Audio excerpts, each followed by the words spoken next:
Hello दोस्तों, आपका स्वागत है हमारे यूट्यूब चैनल में। दोस्तों, पीएसएल रिफ़ंड की क्या अपडेट है वो मैं आपको बताऊंगा। दोस्तों, जो ऑस्ट्रेलिया में पैसा था पीएसएल कंपनी का, दोस्तों वो पैसा अब आएगा हिंदुस्तान यानी कि लोढ़ा जी के अकाउंट में, और वो पैसा निवेशकों के हित के लिए है। निवेशकों को रिफ़ंड किया जाएगा। तो दोस्तों, अगर आप हमारे चैनल पर नए हैं तो प्लीज़ सब्सक्राइब कर लें, क्योंकि ये वीडियो लंबी होने वाली है दोस्तों।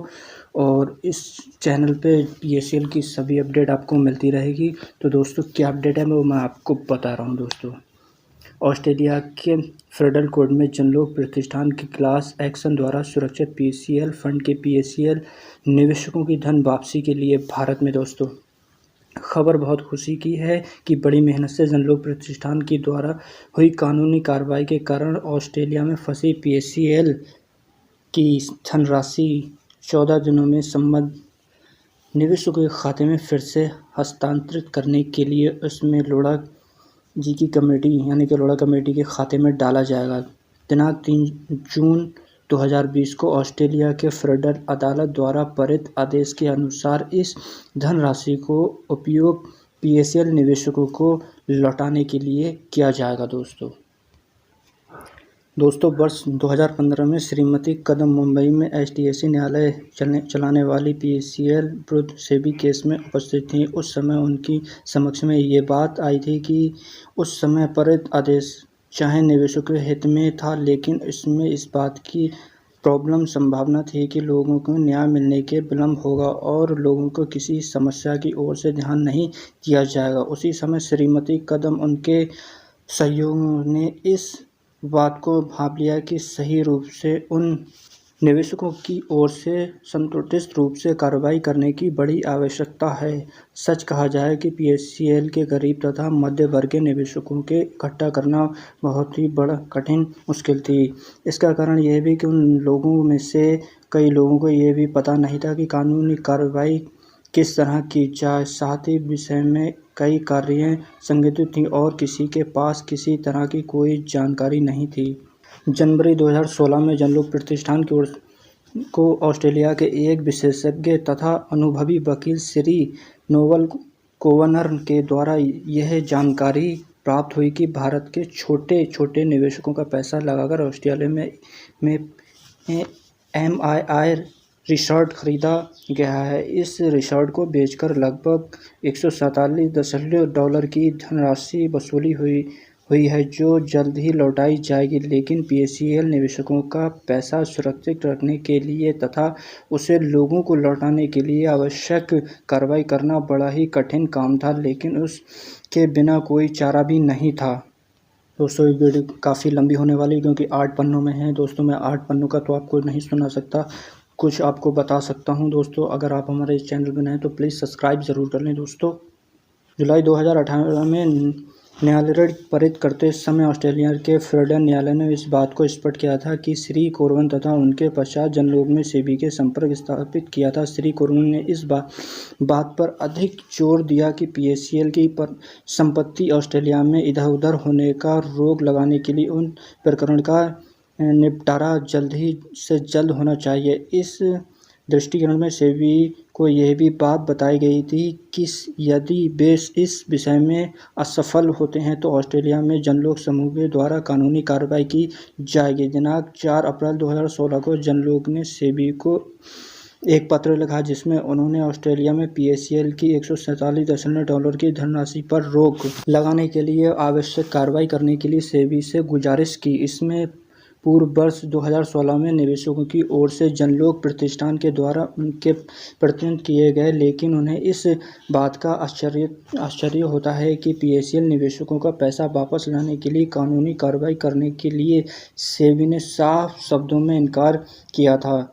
इसके पश्चात जनलोक ने पीड़ित निवेशकों का हस्तांतरण में संभलने के लिए तेजी से हलचल की तथा लोगों का पैसा वापस हासिल करने के लिए दिनांक 13 जून 2016 को उन्होंने ऑस्ट्रेलिया में केस दाखिल किया। इस याचिका की शिकायतकर्ता श्री नंदा कदम जी श्री अवसायन रूप जिन्होंने इस कार्रवाई की थी तथा जनलोक के पास केवल 14,000 निवेशकों की फहरिस्त थी, जिनका 14 जून 2016 को जनलोक की सफलतापूर्वक विशेषज्ञ का आदेश प्राप्त किया।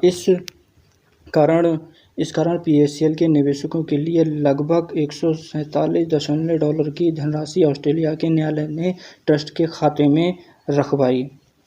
जुलाई 2018 में ऑस्ट्रेलिया के न्यायालय द्वारा एक निर्णय पारित हुआ जिसमें यह कथन किया था कि उपरोक्त कथन में केवल यह निष्कर्ष निकाला जा सकता है कि मिराज के विक्रय के प्राप्त धनराशि को सुरक्षित करने के लिए तथा सेंचुरी को प्रॉपर्टी के व्यापार को रोक लगाने के लिए श्रीमती कदम के वकील द्वारा यदि प्रयास न किए जाते तो निवेशकों का पैसा जिसे इस संपत्ति में फंसा दिया गया था उसे बाहर निकालना निहायत असंभव लगने वाली बात थी। केवल श्रीमती कदम की कोशिश के कारण यही संभव हो पाया कि इस विवादित अर्जी के सुनवाई के पश्चात MII रिसोर्ट के अनुबंधन में अवश्य रूप से हंस जिम्मेदारी का स्वीकार किया गया। मिराज के बिक्री से होने वाली धनराशि का विषय नहीं किया जाएगा। साथ साथ श्रीमती कदम के ओर से काम करने वालों के एक कोविड दाखिल करके सेंचुरी को प्रॉपर्टी को सुरक्षित कर दिया गया था। लगभग 1 वर्ष के बाद अब यह धनराशि निवेशकों को लौटाने के लिए जब तैयार हो गई तो सेबी ने इस धनराशि को अपने नियंत्रण में लेने के लिए इसको अपना हस्तक्षेप किया। जिन्होंने पिछले 2 वर्ष तक इस प्रकरण के केवल समय बर्बाद करने का काम किया जिस कारण 2 वर्ष का विलंब हुआ। सेबी की इस केस के लिए लगभग $2 का खर्चा भी निवेशकों की इस धनराशि से निकाला गया। दोस्तों, निवेशकों की प्रक्रिया के विषय में भारत में लोढ़ा कमेटी ने जो कुछ कार्य किया उसके बारे में ऑस्ट्रेलिया के न्यायालय से सेबी के प्रश्न पूछा। केवल निवेशकों के द्वारा किए गए अनुवर्तन के कारण सेबी का निवेशकों तथा उनके क्लेम के बारे में जानकारी मांगी गई, लेकिन सेबी का ये विवरण नहीं दे सके। इसका कारण ये था कि उस वक्त तक क्लेम की संख्या तथा कुल धनराशि सुनिश्चित करने के लिए उनके द्वारा किसी तरह की कोई गतिविधि नहीं की गई थी। लिहाजा सेबी के भारत में ऑनलाइन रिफंड पोर्टल शुरू करने के लिए बाध्य होना पड़ा। ये पोर्टल कार्यरत हुआ। सेबी के द्वारा शुरू किए गए पोर्टल की ओर से निवेशकों के उनके क्लेम नकारने की अनेक शिकायतें जनलोक के पास आने लगी। इसके पश्चात जनलोक ने सेबी द्वारा निर्मित पोर्टल से जुड़ी विभिन्न समस्याओं के विषय में विस्तृत रूप से प्रस्तुत की। कई कोशिशों करने के पर भी असफल होने से पश्चात आखिर में जनलोक को सेबी के साथ एक मीटिंग सुनिश्चित करने की सफलता मिली।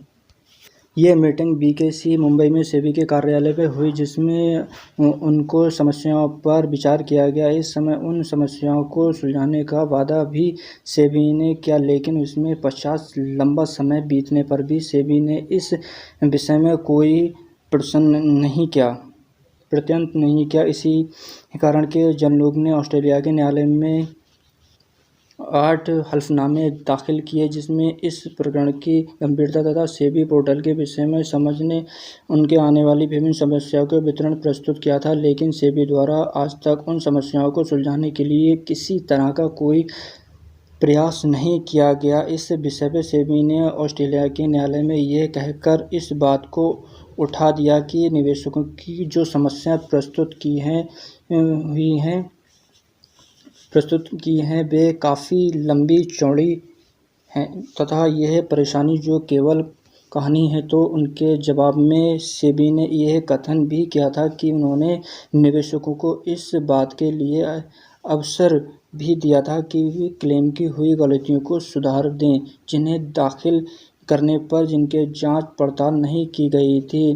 तथापि निवेशकों की उन हलफनामे में वर्णित मुद्दों के कारण प्रारंभ में निवेशकों में से एक बड़े समूह को अपने क्लेम ठीक पंजीकृत करना भी संभव नहीं हुआ था। उनके कारण सुधार के लिए जो अवसर दिया गया वो उनके किसी काम का नहीं था। इस समस्या को सुलझाने के लिए उनके अनेक पीएसएल निवेशकों से भी हेल्पलाइन से संपर्क करने पर प्रयत्न भी किया, लेकिन उनका कोई उपयोग नहीं हुआ। हाल ही में सेबी के द्वारा जो विवरण प्रस्तुत किया गया, उसमें उन्होंने यह कहकर अपनी ही पीठ थपथपा ली कि वर्तमान कोविड महामारी के समय के दौरान उन्होंने बहुत बड़ा काम किया है, लेकिन उन असहाय निवेशकों की समस्याओं को तथा उनके द्वारा किए गए क्लेम को सेबी ने सीधे तौर पर अनदेखा कर दिया। अगर किसी कंपनी द्वारा निवेशकों को किया हुआ पैसा कानूनी मार्गों को अपनाकर प्रदेश से वापस लाना संभव हो सकता है, तो हमारे देश के कानून के दायरे में रहकर सही मार्ग का उपयोग करने पर न्याय तो मिलना ही होगा। भारत में पीएसएल निवेशकों की ओर से हम लोढ़ा कमेटी से गुजारिश करते हैं कि भारत के सर्वोच्च न्यायालय के उचित सम्मान करते हुए सीबीआई द्वारा पीएसएल की जो संपत्ति जब्त की थी उसे उचित दामों पर बेच दिया जाए तथा निवेशकों की समस्याओं का अंत जितने जल्द संभव हो कर दिया जाए। इसी तरह जनलोक की ओर से सभी पीएसएल निवेशकों को यह भी गुजारिश की जाती है कि वे अपने बाकी क्लेम बड़ी संख्या में जनलोक के पोर्टल पर लोड करें, जिससे उन पर जो अन्याय आज तक हुआ है उसे जल्द से जल्द दूर किया जा सके। पीएसएल के निवेशकों से यही जनलोक की सच्ची शक्ति है। दोस्तों, जो जनलोक प्रतिष्ठान की तरफ से जो आपको ये 8 पन्नों का लेटर जो है वो मैंने आपको पूरा नहीं सुना पाया दोस्तों, क्योंकि बहुत ज़्यादा लंबी वीडियोस हो जाती, और ये अगर उनकी तरफ से कोई वीडियो रिलीज़ होती है तो हम अपने चैनल पे आपको ज़रूर दिखाएंगे दोस्तों। और जो ऑस्ट्रेलिया का पैसा है वो लोढ़ा जी के अकाउंट में डाल दिया जाएगा, और वो जो पैसा है वो बहुत जल्द से जल्द निवेशकों को मिलने वाला है दोस्तों। उसी तरह कुछ लोगों का बनावट वार्ता की प्रेरित कर रहे हैं कि ऑस्ट्रेलिया से भारत में 427 करोड़ की धनराशि हस्तांतरित हुई है। सभी निवेशक सत्य परिस्थिति समझने के लिए उत्सुक हैं, इसीलिए हम उस बात को जाहिर कर रहे हैं कि हमें अंदाज़न 385 करोड़ की धनराशि हमें रुपये 427 करोड़ की धनराशि नहीं मिली है, सूद के साथ मिली है, जो पीएसएल निवेशकों को देने के लिए ऑस्ट्रेलिया से भारत में आई है। और ये बात फेडरल कोर्ट न्यायालय के दिनांक 3 जून 2020 को पारित आदेश के साफ शब्दों में लिखा है।